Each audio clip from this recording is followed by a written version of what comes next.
नमस्कार, मैं धर्मेंद्र कुमार। प्रगति क्लासेस के YouTube चैनल में सभी का बहुत बहुत स्वागत। चर्चा करेंगे प्रगति परीक्षा टेस्ट सीरीज क्रमांक 6। पहला क्वेश्चन स्क्रीन पर है, सिंधिया वंश का संस्थापक कौन था?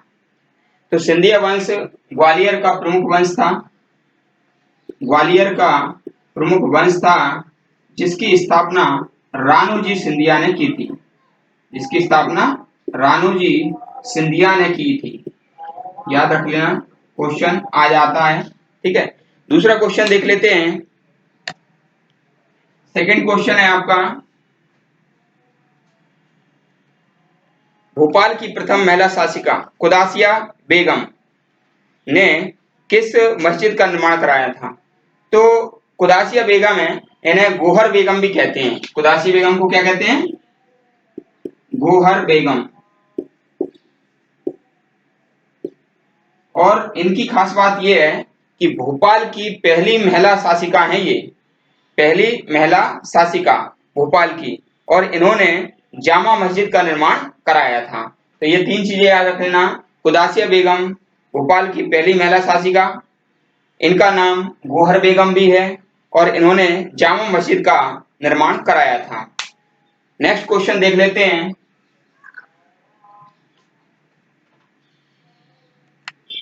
प्रश्न नंबर 3 है, मध्य प्रदेश विधानसभा भवन के वास्तुकार कौन थे? तो मध्य प्रदेश जो विधानसभा भवन है उसके वास्तुकार चार्ल्स कोरिया थे। चार्ल्स कोरिया, चार्ल्स कोरिया ये वास्तुकार थे। चार्ल्स कोरिया वास्तुकार थे, और इन्हें 1998 में आगा खान पुरस्कार मिला था। ठीक है, तो चार्ल्स कोरिया कौन थे? वास्तुकार थे, और इन्होंने विधानसभा भवन का क्या कराया था? निर्माण कराया था, यानी कि वास्तुकार थे उनके। और 1998 में आगा खान पुरस्कार से ये सम्मानित किए गए, क्योंकि वास्तुकार के लिए आगा खान पुरस्कार दिया जाता है। इनका जन्म आंध्र प्रदेश में हुआ था। जन्म देख लेंगे, आंध्र प्रदेश में जन्म हुआ था। और विधानसभा भवन के अलावा इन्होंने नवी मुंबई के वास्तुकार थे। इसके अलावा जो साबरमती है, साबरमती गुजरात में है, साबरमती आश्रम है, वहां पर महात्मा गांधी संग्रहालय का भी इन्हें वास्तुकार किया था। भाई, महात्मा गांधी संग्रहालय।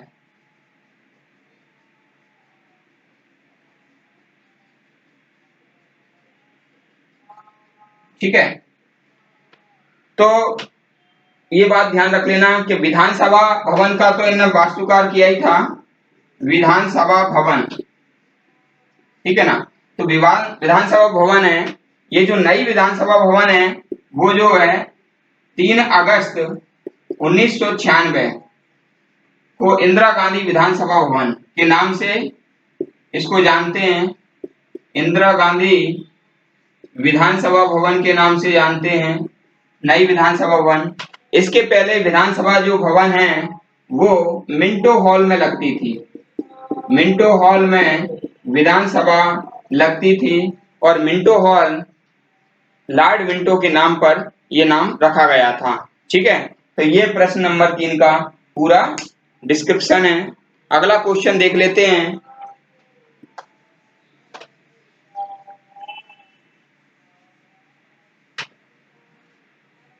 अगला प्रश्न है प्रश्न नंबर 4, मध्य प्रदेश में कितनी बार राष्ट्रपति शासन लागू हो चुका है? तो मध्य प्रदेश में आप जानते हैं 3 बार राष्ट्रपति शासन लगा था, 1977, 1980 और 1992। जो 92 वाला जो राष्ट्रपति शासन लगा था ये 1993 तक चलता रहा, यानी कि सबसे लंबा राष्ट्रपति शासन था। ठीक है, 3 बार राष्ट्रपति शासन लगा, 1970, 1980 और 1992। 77 में श्यामा चरण शुक्ल थे, श्यामा चरण शुक्ल सीएम थे। ठीक है, यहाँ पर 80 में और 92 में सुंदरलाल पटवा सीएम थे। 2 बार ये सुंदरलाल पटवा सीएम थे। इस तरह से भी क्वेश्चन पूछ लिया जाता है। अगला प्रश्न देखते हैं। प्रश्न नंबर 5। प्रश्न नंबर 5, मध्य प्रदेश की प्रथम महिला मुख्य सचिव कौन? ठीक है, महत्वपूर्ण प्रश्न है। मध्य प्रदेश के मुख्य सचिव, तो मध्य प्रदेश की जो महिला मुख्य सचिव है वो निर्मला बुच थी, सबसे पहली महिला मुख्य सचिव। ठीक, लेकिन इस प्रश्न के अंतर्गत कुछ मुख्य सचिव और भी करना है, जैसे कि मध्य प्रदेश के प्रथम मुख्य सचिव HS कामत, मध्य प्रदेश के द्वितीय मुख्य सचिव RP नरोन्ना, फिर प्रथम महिला मुख्य सचिव निर्मला बुच। ये 3 प्रकार के क्वेश्चन करना है। इसके साथ ही वर्तमान मुख्य सचिव सुधीर रंजन मोहंती, ये वर्तमान में भी मुख्य सचिव याद करना है। कोई सा भी प्रश्न एग्जाम में पूछ लिया जाता है, तो इसलिए याद रखना, मध्य प्रदेश के प्रथम मुख्य सचिव HS कामत, द्वितीय मुख्य सचिव RP नरोन्ना, और RP नरोन्ना जो है उनके नाम पर नरोन्ना प्रशासनिक अकादमी बनी है, जहां पर DSP और प्रशासनिक अधिकारियों को ट्रेनिंग दी जाती है। प्रथम महिला मुख्य सचिव निर्मला बुच, वर्तमान मुख्य सचिव मध्य प्रदेश के सुधीर रंजन मोहंती। ठीक है, ये कंप्लीट एक्सप्लेन है। अगला प्रश्न देख लेते हैं।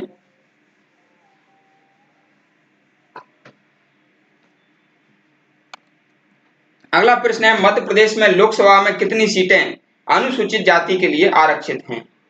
तो अनुसूचित जाति के लिए 4 सीटें आरक्षित हैं। ठीक है, इसका एक्सप्लेन देख लेते हैं। मध्य प्रदेश में लोकसभा की सीटें हैं 29, कुल सीटें हैं 29, और 29 सीटों में से 4 SC के लिए और 6 ST के लिए आरक्षित हैं। SC यानी कि अनुसूचित जाति और ST यानी कि अनुसूचित जनजाति। तो 4 सीटें जो SC की हैं वो हैं भिंड, टीकमगढ़, देवास और उज्जैन। ये 4 ST की सीटें आप याद रख लेना। अगला प्रश्न,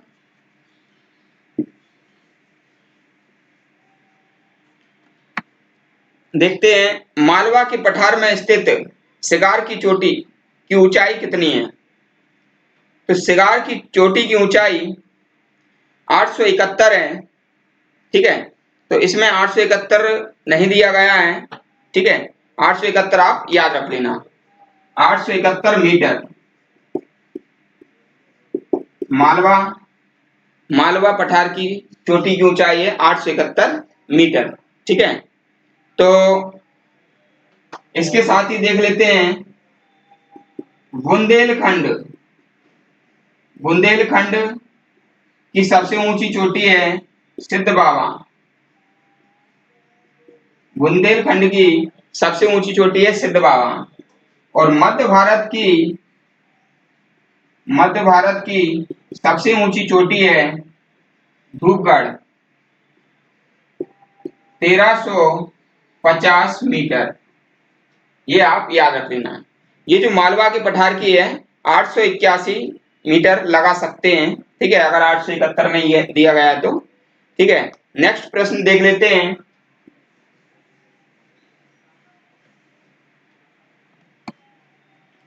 प्रश्न नंबर 8 है, मध्य प्रदेश में सबसे कम वर्षा किस जिले में होती है?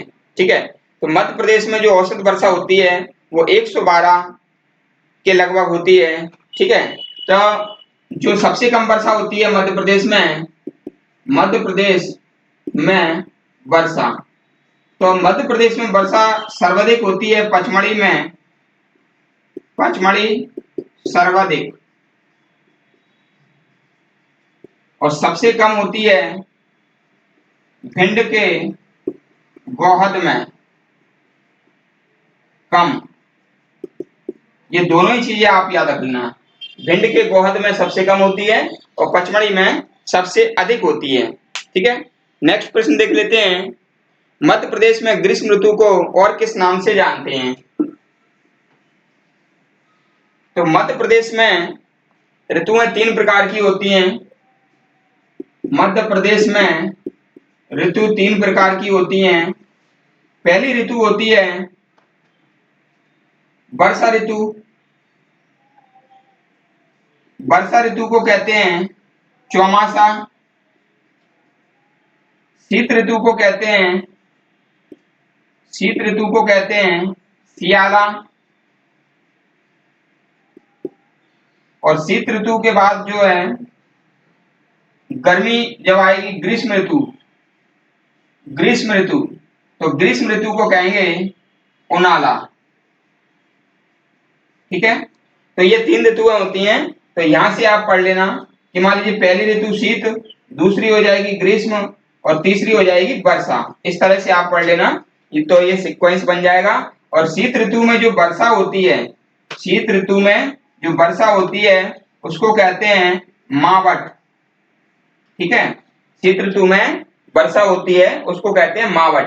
तो ये चीज आप याद रख लेना। और जो वर्षा ऋतु का जो सीजन है चौमासे का, तो वो है जून से सितंबर माह में वर्षा मध्य प्रदेश में हो जाती है। अगला प्रश्न देखेंगे, आखिरी प्रश्न है, निम्न में से कौन सी मृदा सर्वाधिक उपजाऊ है? तो मृदा जलोढ़ सबसे ज्यादा उपजाऊ होती है। जलोढ़ मृदा सबसे उपजाऊ होती है क्योंकि इसमें जीवांश पाए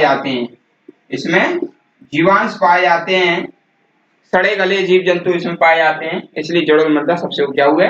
और भारत में सबसे ज्यादा 43% पर ये पाई जाती है। भारत में सबसे ज्यादा जलोढ़ मृदा पाई जाती है। ठीक है, तो ये आपका टेस्ट सीरीज है, कैसा लगा आप कमेंट्स करके बताना। और चैनल में जो लोग नए हैं वो चैनल को सब्सक्राइब करें, वीडियो को अधिक से अधिक शेयर करें ताकि हर व्यक्ति तक पहुंच पाए। सभी का बहुत बहुत धन्यवाद।